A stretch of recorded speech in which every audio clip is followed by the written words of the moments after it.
Welcome. Today's project's all about values, where our values come from, and why our values keep us in this identity, right? Or if you're suffering from anxiety, in that anxious identity, and how you can shift your values so that you can actually shift your identity, how you view yourself. So, what you act out is what you put value towards. So, that's interesting. Now, clinical psychologist Jordan Peterson says that you're acting out the presupposition that where you're headed is better than where you are. And when I was going through my anxiety disorder, I was acting out these habits unconsciously that kept me stuck in this anxious identity. And I was headed down that path. I was headed down this path, and I was basically saying to my unconscious mind that I value these actions, these habits, and so I value this route in life rather than the route of anxiety recovery, or rather than the route of being the archetypal hero and being in tune with myself. But I didn't know that existed because I've been practicing anxiety for such a long time. And that's the thing, that the more I practiced anxiety for all of those years, all of those habits, the more it became unconscious in nature, because the unconscious wants to regulate everything automatically. It doesn't want to think critically about every little thing because there's just so much information in our environment. It wants to make things unconscious so that we can easily go through our life and not have to take in every bit of information. So an anxiety sufferer practices these habits for a long time, and it's unconscious, so they're not awakened to what they're doing, and so they're stuck with anxiety, and then they continue down that path for such a long time that it ends up in this catastrophic anxiety disorder, agoraphobia, or health anxiety. And so let's look at the actions of a health anxiety sufferer. Well, they're seeking out reassurance. So remember what I said before, what you act out is what you put value towards. The anxiety sufferer, the more reassurance the anxiety sufferer does, the more they put a lot of value towards that reassurance. So they're hanging around loved ones continuously. They value their safe zone, being at home. And so the more they're at home, they value that, and they're attaching a lot of value to not, going into those uncomfortable situations that makes them anxious. They value the Googling of their symptoms. They value doctor visits. They value the negative thoughts because they're continuously entertaining those negative thoughts, right? And so you're attaching a lot of value to things unconsciously. And so that's what keeps the anxiety sufferer stuck. They're not awakened to the fact that, I'm doing all of these things that's keeping me stuck.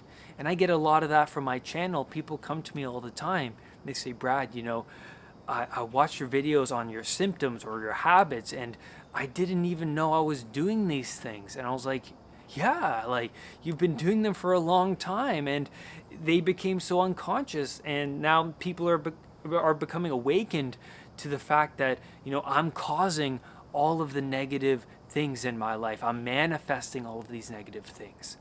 And so anxiety sufferers lose their sense of self. They think that they're going crazy. They don't know who they are anymore because they remain stuck in the fight, flight, or freeze response continuously. And that anxiety response takes over all other brain processes because it's used for survival, right? It needs to take over. It needs to take over because it's responding appropriately to a perceived threat or a real threat. And so that's why anxiety sufferers feel like they're losing their sense of who they really are, right? They don't really know who they are anymore. So it's about, the recovery process is about trying to get back into your skin, having that self-respect, having all the tools and techniques needed to handle the chaos that happens in life, that inevitably happens in life. How are you going to handle the chaos in your life, right? You need to develop these techniques and the tools and the strategies to confront that dragon of chaos. Now, how can we shift our values so that we can shift our identity? Well, first things first, act as if you're that independent person, because anxiety sufferers are dependent and playing out that dependent identity because of their actions, the reassurance, the Googling, the doctor visits. That's all supporting their dependent identity. So what makes up the qualities of that independent person? Well, they don't seek out that reassurance. They spend a lot of time with themselves. They go into the unknown territory, those anxious situations, and confront those situations voluntarily. And so you have to figure out, what makes up this independent person. Are the habits that I'm doing daily making up an independent person or a dependent person? Are you dependent on your addictions to put band-aids over the underlying traumatic, highly emotional issues that's weighing you down or have been weighing you down since you were a child? So you have to figure that out and act as if you're that person, because, that saying, fake it until you make it, holds a lot of truth to it in this regard. Because if you're acting as if you're that confident person, your unconscious is going to start to realize, oh, this is what Brad wants. He wants to have confident posture. He wants to talk with confidence and be a social butterfly and go into challenges forthrightly instead of avoiding them. Act as if you're that person, even though you don't want to, because anxiety sufferers, they get that cognitive dissonance. Cognitive dissonance is feeling, behaving, and thinking in a manner that you're not accustomed to, and that's okay. Like when you go drive a car for the first time, you're going to experience that cognitive dissonance. You're not going to know what you're doing. You're going to feel like a fool. If you go to that job for your first day on the job, you're going to feel like a fool. You're going to have that cognitive dissonance. You're not going to be used to that job, and so you're going to have an anxiety level higher than usual. But if you're at that job for 2 months, your anxiety level will be a level 2 because you got used to it. You got used to that routine. And so you need to get used to this new routine, this new identity that you're creating for yourself.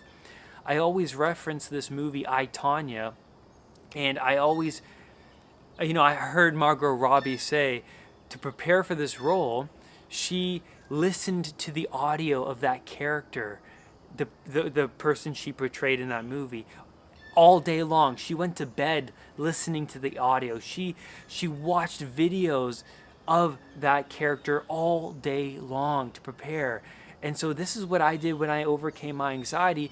I was listening to my mentors that I've adopted. I was listening to anxiety recovery podcasts every day, even when I was going to bed. I was just being and being this character.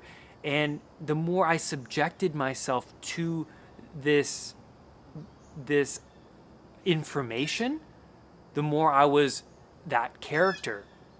So, I know you've heard the saying, you are who you've hung around or hang around. And so that's really interesting. Who are you hanging around? Because you're attaching a lot of value to the people that you're hanging around. That's interesting, because remember what I said before, what you act out is what you attach value towards. Now, write out your daily routine on paper. What are you doing during the day that is unconscious, that you're not familiar with? And in my recovery program, the Anxiety Project program, I have a journal section where I lay out in grid format the day in all the different times of the day, and a column of what you're thinking, a column of habits. So this is useful because it gets the anxiety sufferer familiar or awakened to what they're doing at different times of the day that's really contributing to their anxiety because they're unconscious, right? They're not awakened to the things that they're doing. They're unconscious. They've been practicing anxiety for a long time, maybe years. So it's about shifting your perspective, but also shifting your identity. And to shift your identity, you have to shift your values. And what you're acting out every day is determining what you value. And I'll leave a link to the Anxiety Project program in the description. Go check it out. And the program is extremely useful for somebody with anxiety because they're in total chaos and they need to add structure, order to their life. And so when I overcame my anxiety, I had many things that I was working on. And so I incorporate everything that was useful for me to overcome anxiety into this program. So I highly recommend the program. The program is good if you want to overcome anxiety yourself instead of doing coaching sessions.